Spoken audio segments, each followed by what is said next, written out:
Hi, welcome back to Hydroponics Daily. Today I thought we would cover a term that is not that well known, but it's quite interesting, and that's monocarpic versus polycarpic plants. Mono and means one, and poly means many. Carp means fruit. So one fruit, one fruiting, many fruiting. And so this determines whether a plant dies after it flowers and fruits. So cereal crops like wheat, they die off in the field once they've flowered and fruited, and you harvest them in a desiccated form, the dry plants. You don't see a green cereal crop when you're harvesting it. But there are and things like weeds like Arabidopsis, the model plant species, that dies after it's flowered, and that can happen after maybe 6 weeks. So it's got a life cycle, it's dead in 6 weeks. Same with lettuce. Lettuce, once it's flowered and fruited, we call that bolting in things like cabbages and lettuce, those rosette forming plants. Once they've bolted and they've seeded, they die off. But it's not just annual plants that are monocarpic. The Himalayan lily is a plant that lives for many years, produces this amazing, like 8-foot, beautiful white flowers, and then dies. The same for the Himalayan poppies, the grow in Tibet, the Mecanopsis, the bright, brilliant blue colours.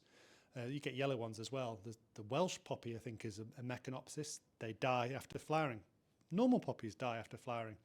But the Himalayan poppy is unusual because it's a perennial that dies after flowering. It just sits there in your garden for a number of years, and then one year it flowers, amazing, then dies. Some bamboo species, not all bamboos, some 60 years, and then they all flower and fruit at once, and then they die. And they thought they'd do that to prevent from like rodents from eating all the seeds, because the rats come in, they try and eat all the bamboo seeds, and they can't because they've all flowered and fruited at the same time. It doesn't allow the rodent population to increase to the point where they all die.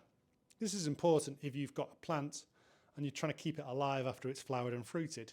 It's not going to happen, so make sure you know whether your plant is polycarpic or monocarpic. Obvious examples of polycarpic plants include wasabi, which is a particular favourite of mine to grow hydroponically. Plum, obviously that doesn't die after it flowers and fruits, so it lives for many years. Hops, they come back every year, although you might think they're dead because the top tissue above the ground dies off. They're called a herbaceous perennial. The tops die off, but underneath they survive. Same with a potato or a begonia. They would be classed as herbaceous perennials.